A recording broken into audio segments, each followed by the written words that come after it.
Bagaikan rusa merindukan sungai, demikianlah hati kami ya Tuhan, rindu untuk mendengar firman-Mu. Terutama saat kami akan mengarungi 2023 ini, kami mau mengawali seluruhnya dengan kesetiaan untuk mendengar firman-Mu. Olehnya berfirmanlah kepada kami ya Tuhan, urapi hamba-Mu ya Tuhan, dan biarlah perkataan-Mu Kau letakkan di bibir hamba-Mu. Berkenanlah menyentuh hati kami semua ya Tuhan, agar kami dimampukan mendengar suara-Mu dan menjadikannya pelita dalam hidup kami. Di dalam Kristus kami berdoa. Amin. Saudara-saudara kekasih dalam Kristus Yesus, di bawah terang tema kerjakanlah keselamatanmu dengan takut dan gentar, yang dicuplik dari Filipi 2 ayat 12, saya akan membacakan kepada kita secara lengkap Filipi 2 ayat 12 ini. Karena itu saudara-saudaraku yang terkasih, sebagaimana kamu selalu taat, bukan hanya ketika aku ada bersamamu, lebih-lebih sekarang ketika aku tidak bersamamu, kerjakanlah keselamatanmu dengan takut dan gentar. Kerjakanlah keselamatanmu dengan takut dan gentar. Saudara-saudara kekasih, saya menangkap tadi dari ungkapan Pak Sekjen di awal ibadah kita ini ketika menyambut kita, tapi juga dalam votum ibadah kita ini, bahwa kalau kita bisa melewati 2022 yang penuh tantangan itu, pandemi yang telah memporak-porandakan kehidupan kita, itu semua adalah karena anugerah Tuhan. Itu yang saya tangkap tadi dari mereka. Kalau kita bisa memasuki tahun 2023 ini, yang konon katanya penuh ketidakpastian, ada krisis energi dan pangan, yang Anda bisa katakan itu di Eropa dan di Amerika, tapi dampaknya tiba di kita. Saya ke Bandung, saya ke Batam, bertemu dengan banyak orang di sana. Mereka katakan industri merosot tajam karena ekspor mereka ke Amerika, ke Eropa, bahkan ke Cina, terutama tekstil, turun drastis. Tentu itu membawa persoalan banyak dalam kehidupan kita. Pak Luhut dengan kebijakan yang didorong kepada Bapak Presiden, hilirisasi nikel, membawa harapan-harapan baru. 500 triliun saya baca kemarin Pak Luhut. Paling sedikit sebagai akibat hilirisasi itu kita peroleh. Itu sisi yang menggembirakan. Tapi ada sisi-sisi lain. Begitu banyak persoalan yang kita hadapi. Belum ancaman perang Ukraina yang tidak berkesudahan, yang bisa juga membawa persoalan lain lagi di 2003 ini. Bahkan ada yang mengkhawatirkan perang nuklir bisa terjadi. Bencana yang silih berganti dan semuanya. Tetapi toh dari sekian banyak persoalan di masa lalu kita bisa melalui karena anugerah Tuhan. Saudara-saudara, ini adalah sebuah pernyataan iman. Pak Sekjen tadi saya yakin itu sebuah pernyataan iman. Votum kita tadi itu juga sebuah pernyataan iman. Sebagaimana pengakuan iman kita bahwa keselamatan datangnya hanya dari Tuhan. Kalau di Pentakosta saya selalu bilang ada amin dan dijawab amin. Kalau di HKBP saya bilang nanti saya dibilang sudah Pentakosta lagi. Ya, ini adalah sebuah pernyataan iman bahwa karena kekuatan kita belum tentu seperti ini. Ada Pak Jokowi yang begitu hebat. Saya kira nggak ada orang seperti Jokowi di Republik ini, nggak lahir dalam 100 tahun ini. Banyak indikasi yang bisa kita katakan untuk itu. Dan kita boleh bersyukur sebagai orang Batak bahwa di belakang semua ini ada seorang tokoh yang warga HKBP. Amin. Nah, kalau ini nggak ada yang keberatan. Ya saudara-saudara, keselamatan itu dari Allah. Dari diri kita sendiri, dari kekuatan kita sendiri, tidak seorang pun di antara kita terselamatkan. Kita ini mestinya, saya dan saudara, berada di bawah kutukan maut karena dosa dan kesalahan kita. Siapa di antara kita yang berani mengatakan, saya sempurna? Ayo unjuk tangan. Mudah-mudahan gak ada. Gak ada. Inilah inti pengajaran Paulus kepada jemaat di Galatia, Efesus, dan Filipi yang dia dirikan. Termasuk dari bacaan kita tadi kepada jemaat di Filipi. Melalui penyerahan diri dalam iman itulah kita dibenarkan. Kita orang-orang yang salah tapi dibenarkan. Bukan orang-orang benar, bukan. Dan lewat itulah kita menerima pengampunan dosa, pembebasan dari ketidakmampuan kita memenuhi tuntutan hukum Tuhan. Itulah yang selalu kita kenal dengan istilah sola fide. Dibenarkan hanya karena iman, yang menjadi salah satu semboyan para reformator. Tapi sebagaimana kita ketahui, itulah juga titik tengkar dalam lingkungan gereja-gereja kita yang paling menimbulkan perpecahan dalam sejarah gereja. Antara Katolik dengan gereja-gereja reformasi yang bahkan saling mengutuk. Konsili Trente pasca reformasi jelas-jelas menunjukkan kutukan dan masih berlaku sampai saat ini. Tetapi kita bersyukur Bapak Ibu sekalian, setelah melalui diskusi yang panjang antara Vatikan dengan Lutheran World of Federation, lebih kurang 30 tahun diskusinya, sangat intensif. Akhirnya pada tanggal 31 Oktober 1999, Vatikan dan LWF tiba pada sebuah kesepakatan bersama tentang ajaran iman dan pembenaran ini. Itulah yang dikenal dengan dokumen Joint Declaration of Justification by Faith yang sudah diterjemahkan oleh Pendeta Bonar Tobing. Saya nggak tahu apakah kita para pendeta HKBP mengikuti ini. Sudah 20 tahun lebih. Pembenaran karena iman inilah yang telah menyatukan kita dengan Kristus dan juga menyatukan kita mestinya satu sama lain. Karena kita dipersatukan dengan Kristus oleh pembenaran karena iman ini, itu salah satu poin dari Joint Declaration itu, maka mestinya tidak ada lagi yang bisa memisahkan kita satu sama lain, termasuk Katolik dan Lutheran. Dan bukan sebaliknya kita tercerai-berai hanya oleh karena kepentingan-kepentingan tertentu, hanya karena like or dislike. Namun dalam kenyataannya saudara-saudara, pembenaran karena iman ini segera membawa kita kepada dua problematik, paling tidak penyimpangan. Yang pertama adalah orang sering berkata, yang penting beriman, maka bebas melakukan apa saja. Toh Tuhan tidak mengukur kesalahan saya, ada anugerah yang luar biasa bagi saya.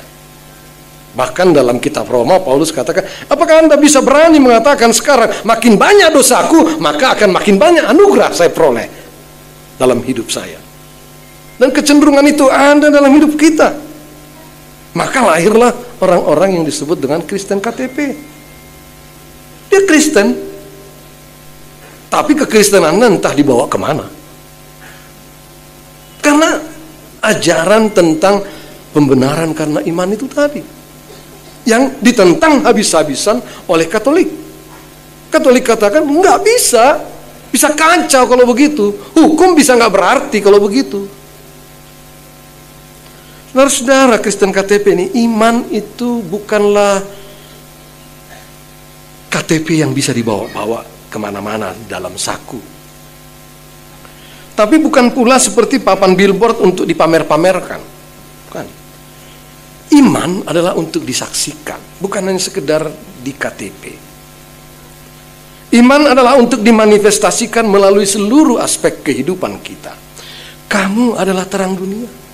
Terang dunia, bukan hanya terang, tapi terang dunia. Artinya terang itu mesti memelancar keluar ke dunia.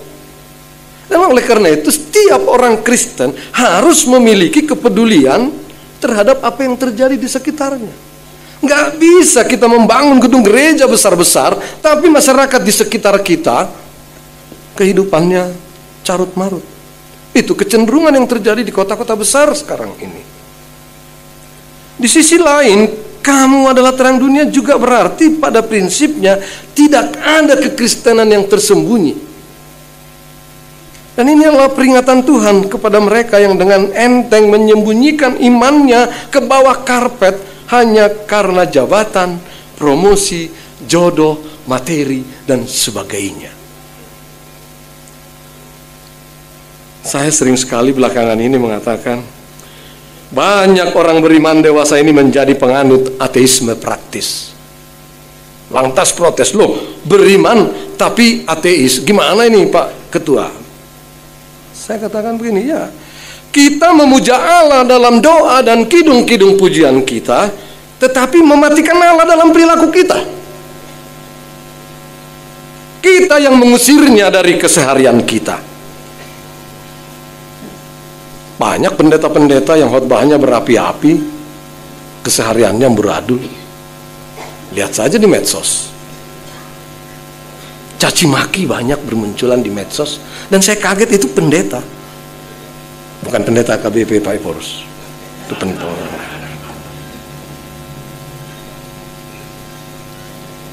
Kita yang mengusirnya dari kehidupan kita. Pada waktu pandemi saya pernah berkhotbah, saya katakan begini, Nietzsche mengatakan Tuhan telah mati. Betul saudara-saudara, kita yang membunuhnya. Kita yang bersekongkol dengan para penggali kubur, mengubur Allah dalam kehidupan kita.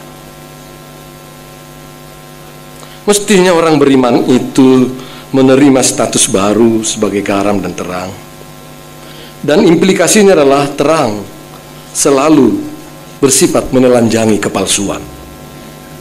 Termasuk kepalsuan kita bergereja, termasuk kepalsuan kita berkhotbah, termasuk kepalsuan kita dalam memimpin ibadah jemaat. Tugas kita sebagai terang dunia adalah menyalakan terang peringatan, menunjukkan mana yang benar dan mana yang salah, juga lewat perilaku kita. Juga menjadi terang pembimbing, menuntun orang pada kebenaran. Sayangnya, banyak di antara kita ganti menjadi penuntun, berubah menjadi tontonan. Mestinya menjadi tuntunan, tapi menjadi tontonan. Di PGI kami menerima begitu banyak laporan-laporan tentang perilaku-perilaku gereja, pimpinan-pimpinan gereja kita. Ya korupsi, ya pelecehan seksual, dan sebagainya. Dan media juga mengungkapkannya, telah menjadi tontonan. Olehnya hal ini menurut hemat saya adalah sebuah tugas yang sangat mendesak dan relevan untuk kita kerjakan. Terlalu banyak sekarang demi masa rasa aman, banyak orang cenderung bersikap ambigu. Itu bahaya pertama. Bahaya kedua adalah acap kali kita merasa bahwa dengan iman segalanya beres. Dan kalau tidak beres, berarti kurang iman. Kalau kau beriman, sakitmu bisa sembuh. Kau bisa berjalan, buang itu tongkat. Tongkatnya dibuang, dia nggak bisa berjalan. Kurang beriman. Udah gagal sembuh, dihakimi lagi. Belum tentu saudara-saudara. Orang yang gagal itu belum tentu kurang iman. Yesus yang menderita dan mati di kayu salib, apakah dia kurang beriman? Atau apakah dia dengan sengaja menikmati penderitaan itu, masokis? Tidak. Dia sendiri punya keinginan lain. Kalau boleh Tuhan, jauhkanlah cawan ini dariku.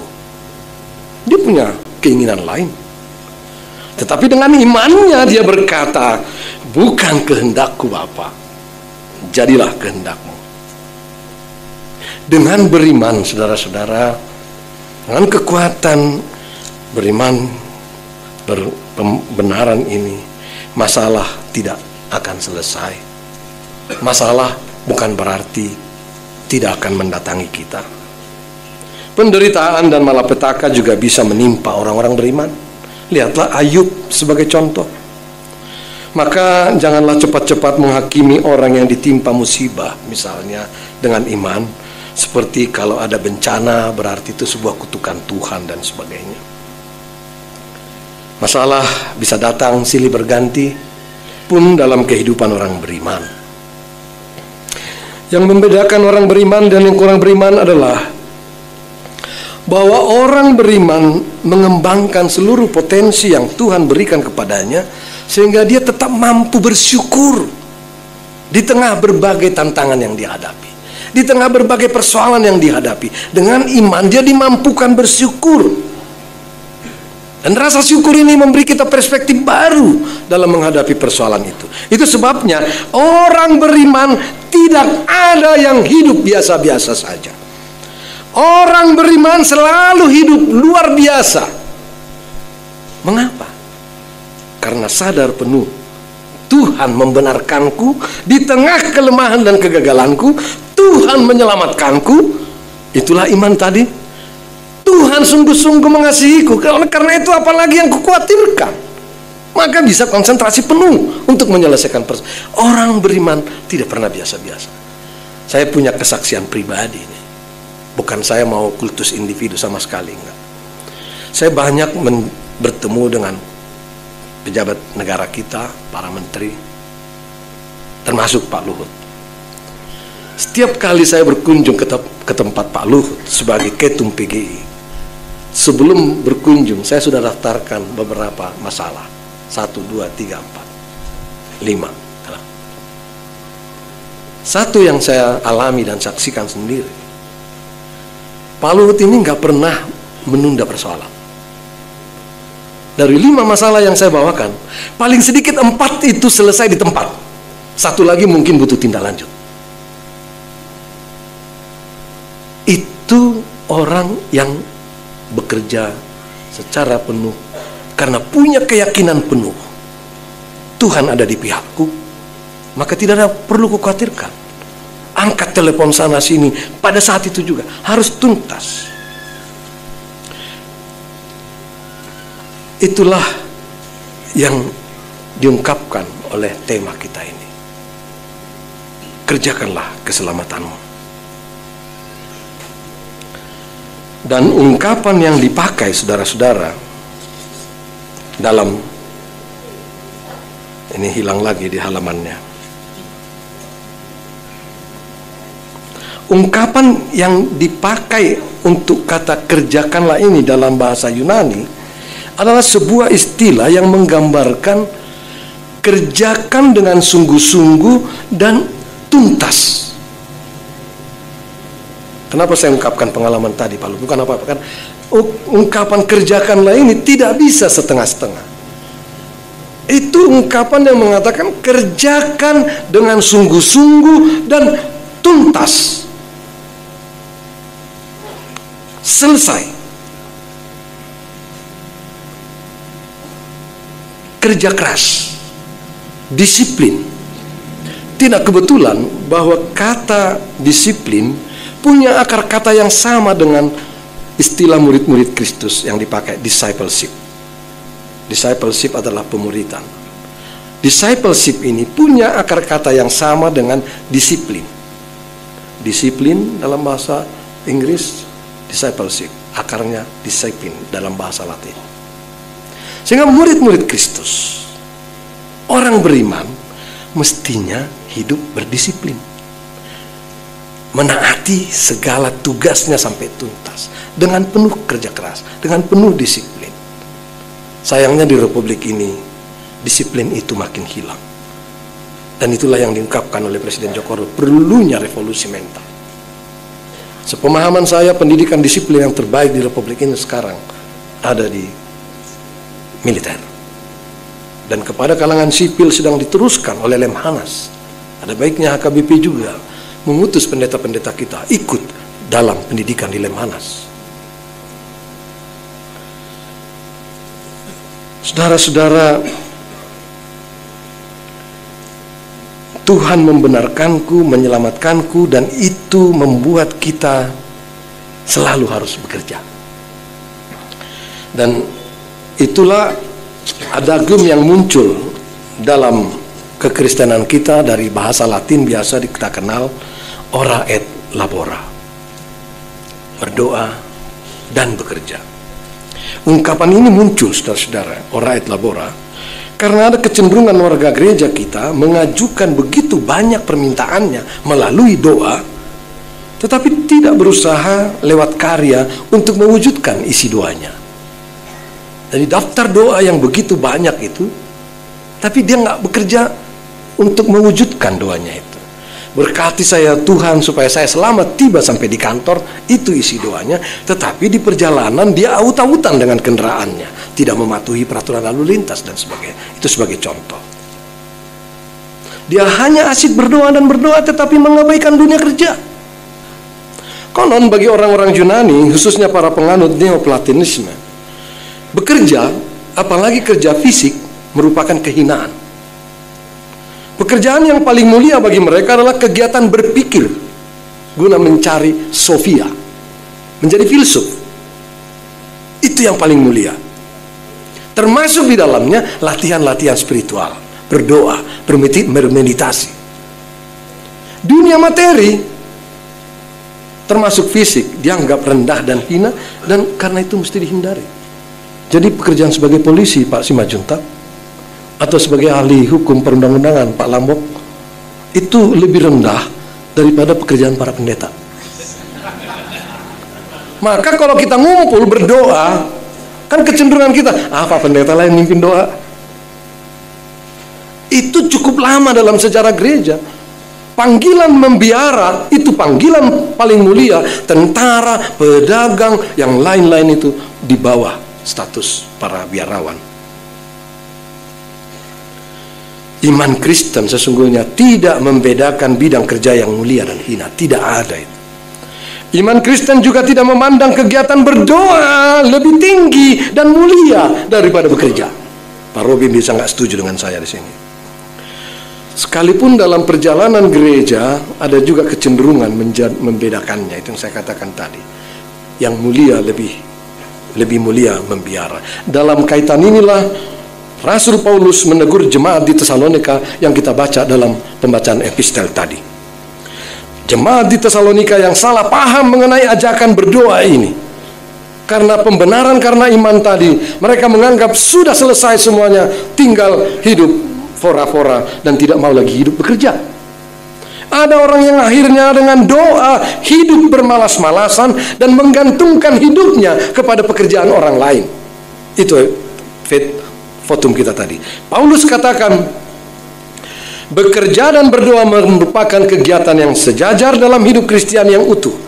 Dengan bekerja, orang tidak hanya sekedar memenuhi kebutuhan ekonomisnya, tetapi juga membaktikan diri bagi hidup bersama, menyalurkan karunia yang telah diberikan Tuhan, serta mengembangkan diri.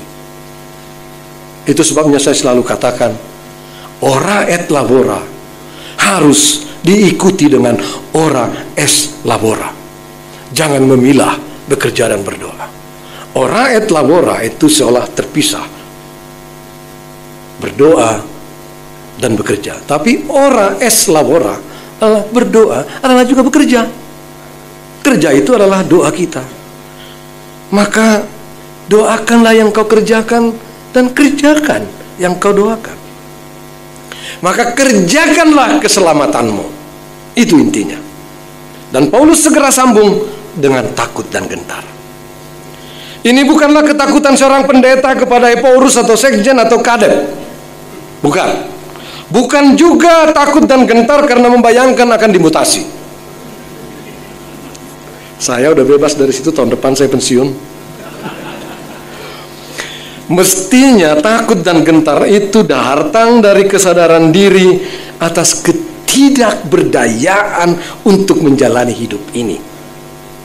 Rasa takut dan gentar atas ketidakberdayaan menghadapi persoalan-persoalan sehingga mendorong saya untuk memanggil Tuhan, menggantungkan harapan kepada Tuhan, karena tanpa pertolongannya saya tidak akan mampu menghadapi hidup ini. Tetapi rasa takut dan gentar itu juga muncul karena membayangkan jangan-jangan hidup saya menduka citakan Allah. Jangan-jangan perjalanan hidup saya menduka citakan Allah. Saudara-saudara, ketakutan saya yang paling besar adalah, dan itu selalu saya katakan kepada istri dan anak saya, ketakutan saya yang paling besar dalam hidup kekristenan saya adalah, jangan-jangan saya ikut menyalibkan Kristus kembali di zaman modern ini. Kita menyalibkan Kristus kembali. Lainnya saudara-saudara, iman. Dengan iman tadi kita dibenarkan. Dan oleh karenanya, seluruh rangkaian hidup kita ini mestinya adalah bersyukur. Bersyukur atas semua keadaan. Bersyukur. Salah satu modal terbesar dari bangsa Israel adalah kemampuannya bersyukur.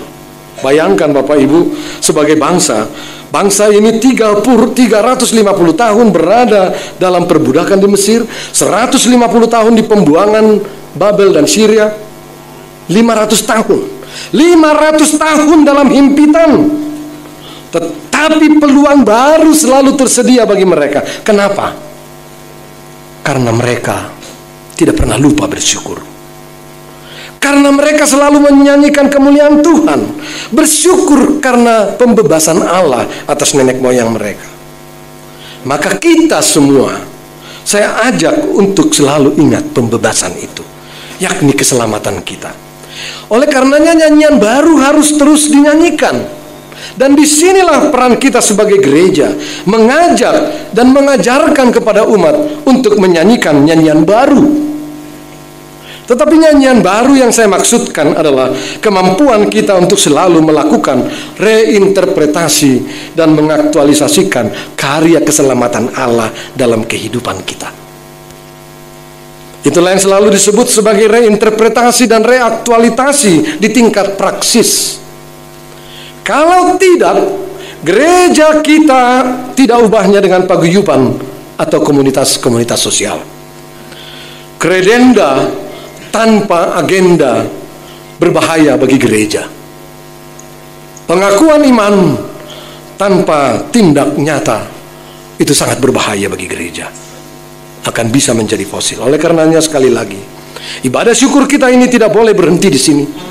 Ibadah syukur kita ini harus menginspirasi dan memampukan kita semua, menciptakan ruang buat kita semua bernafas dan berkreasi di tengah keseharian kita, sehingga tidak ada lagi yang sekedar tradisi, tidak ada lagi sekedar business as usual, tetapi memampukan kita bergerak secara baru.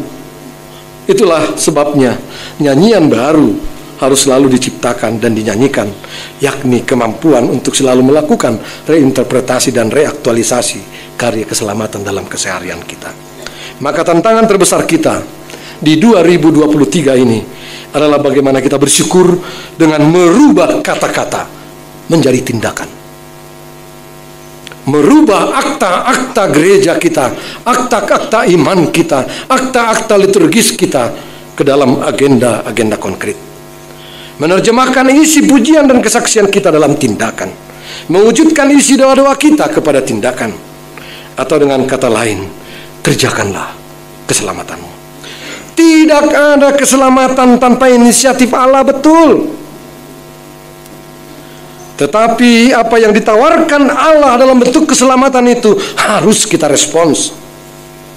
Allah tidak pernah menahan-nahan keselamatan buat saudara dan saya, tidak. Kitalah yang sering enggan meresponi keselamatan itu. Olehnya saudara-saudara, di awal tahun ini, tawaran pengasihan dan keselamatan yang dianugerahkannya itu haruslah kita respons, agar dengan demikian tawaran itu memiliki makna dalam hidup kita. Maka mari menjalani 2023 ini dengan bekerja sepenuh hati. Kerjakanlah keselamatanmu dengan takut dan gentar.